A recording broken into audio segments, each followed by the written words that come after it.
Hi, everyone. So my name is Yusuf. I'm part of the Lewis team.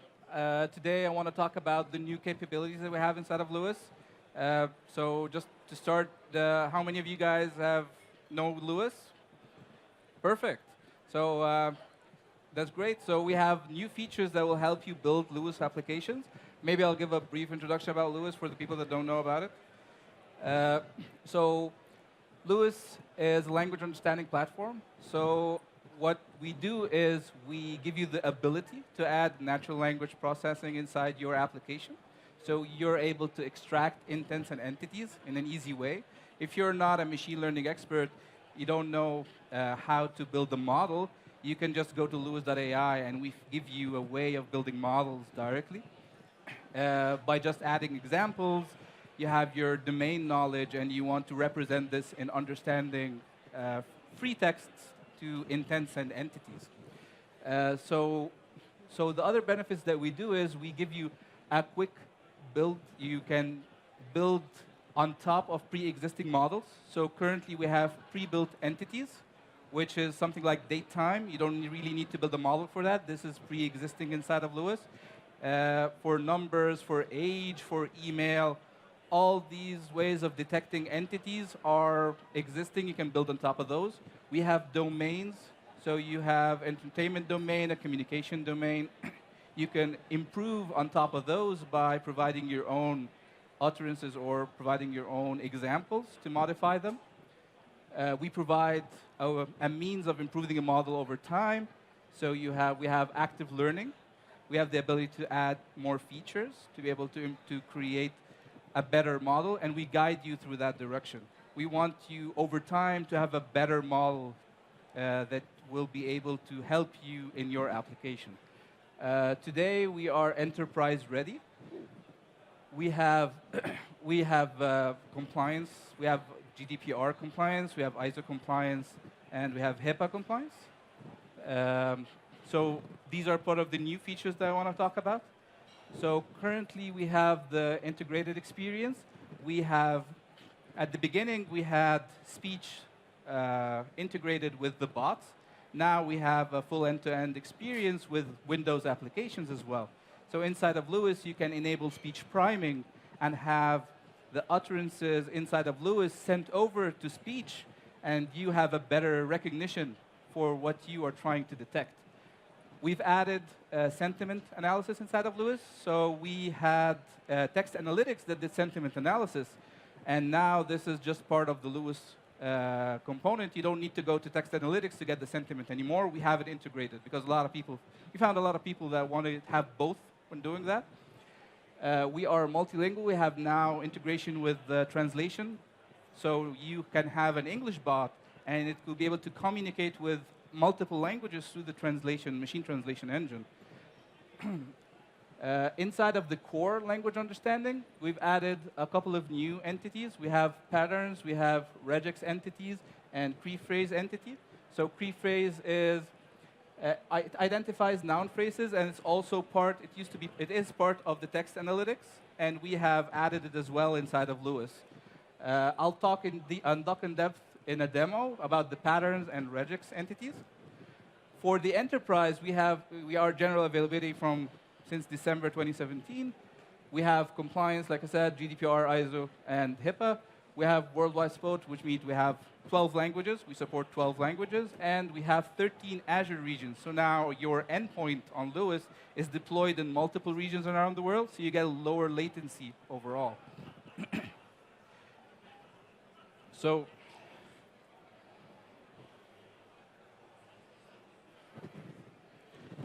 the resolution seems to be, so how do I change the resolution? Excuse me? Yeah. Yep. Yeah, I think that, can you see that, or? Yeah, that's fine. Okay, so first thing I'd like to talk about is the regex entity, because that's a pretty simple thing. In the entities part, we've added the regex entity, which is something like, so if you are, a lot of people have been building detection for like error messages, and there's a specific format for error problems, like a specific number, a specific format. Some people wanted to do match GUIDs. Other people want to match like specific format for forms. So regex simplifies all that by just just telling us directly that you want to match that. So for example, if I want to search for a form, so I just want to say find form, and I have a specific format, which is 3 characters and 3 integers. So I would just specify a regex, and instead of going to a simple model and go to phrase lists and keep adding all the different types or all the different ways I can write this form, I can just encapsulate all this knowledge into a regex entity.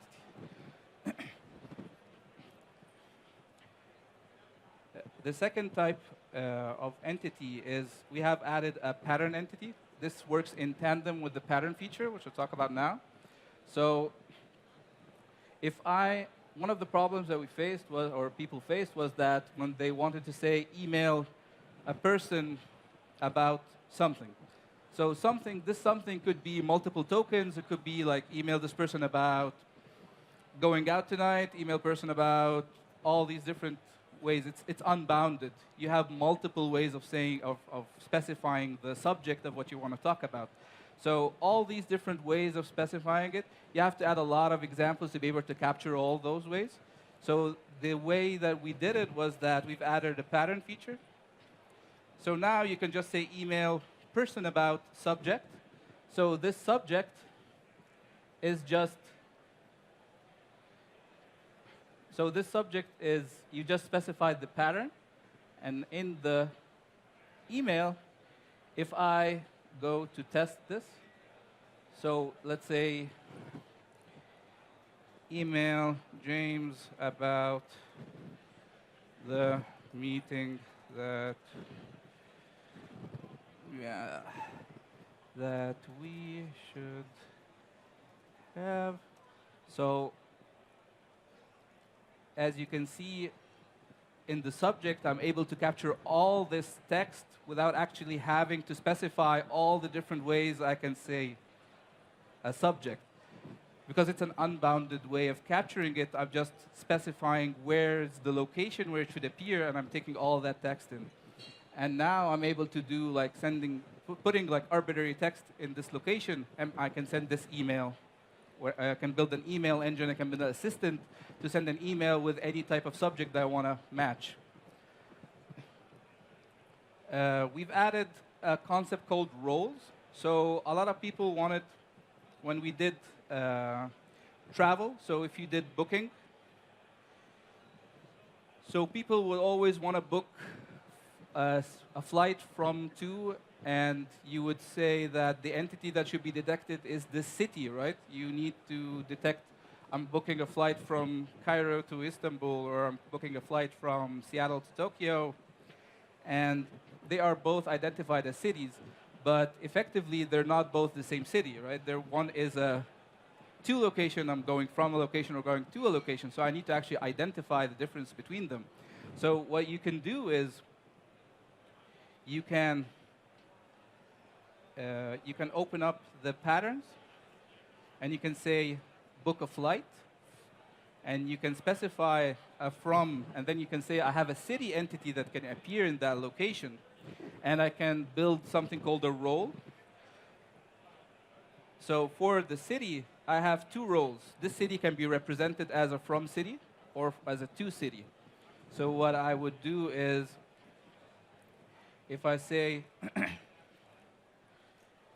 book a flight from Cairo, or so you would see here that Cairo is detected as a from location, and the pattern that got matched is this pattern, and the pattern format is just book. The square brackets is an optional, so the A can and cannot exist. The from city can and cannot exist, as well as the to city. So now you can actually identify the different cities, the same entity as from and to, right? So all this is great. I'd like also, so here in the publish feature, we've added sentiment analysis. This is, like I said, it was in text analytics, and now you are able to include that inside of Lewis directly without having to actually go hit the text analytics API to get the results. So every result that I pinged here, because I had it enabled, so you would see that I have a sentiment that says it's a positive sentiment, negative sentiment with a score.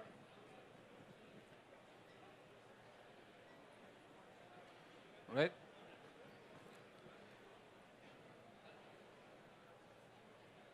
I also have, we've added the speech integration, speech priming. So here you would enable speech priming, and we take all that data and send it over to the speech service. And you were able to hit the speech API, and you'll be able to get a better recognition of the entities that you're looking for. So a lot of speech would fail or do a bad job at recognizing my name or some of, different names, because it's not something that you would see every day, especially in medical terms. You wouldn't see those in normal training data inside the speech service. So if you add those terms inside of Lewis, send it over to speech, you'll be able to detect, speech will be able to do a better job at detecting that. It'll be able to understand it and figure out that these are the words that you're looking for because it sounds like them. So we also would like to talk about, so in the entities, we have a list of a lot of entities, and one of them is the key phrase entity. So in the text analytics, there is the noun phrases. So in some situations, you have text that you don't understand anything about. You have not built anything for it, but you can extract meaningful information from it. You'll be able to get keywords or noun phrases from that text and be able to try to do something with that rather than just taking this and saying, I don't know what to do, right? I can get a couple of terms that would help me out in a search, and that's the entity. So we also have the pre-built. So these are not, the pre-built entities are not new. I'm just showing them. So these are the different pre-builts that you can build on top of. The best thing about the pre-built domains is that you have the ability to actually improve over them. So you can actually, so for the pre-built entities, they are just as is. You cannot modify them. They just appear as is. So something like date time, if you say tomorrow, is just going to pick it up. You don't need to say anything about it. For the pre-built domains, these are the different these are examples that we were curated. We've created intents and entities for them, and you can easily build on top of it to get a pre-existing model or building your own model on top of that instead of starting from scratch. So if I'd like to build a if I'd like to build a calendar app, so I can get the calendar location entity, I can get the calendar subject, and they pre-exist with data, so you can build on top of that.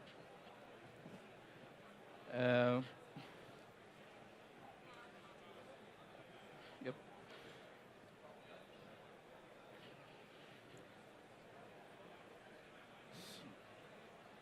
So once that is done, you can just publish and have an endpoint. And you have everything just available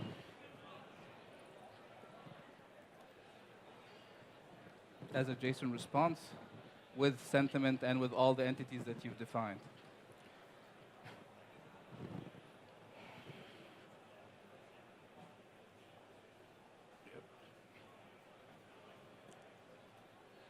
So I am open for any questions. This is pretty much. So we have other important presentations coming soon. So for conversational AI, we have the bot intelligence speech capabilities. This is where we talk in depth about the speech integration, and we have a demo about how it works end to end. We have other talks about cognitive services as well as conversational AI. That would be great if you want to listen more about these topics. And that's it. So please evaluate the sessions, and I hope you have a great evening. So if you want to ask me any questions, I'll be available after the presentation. Thank you so much.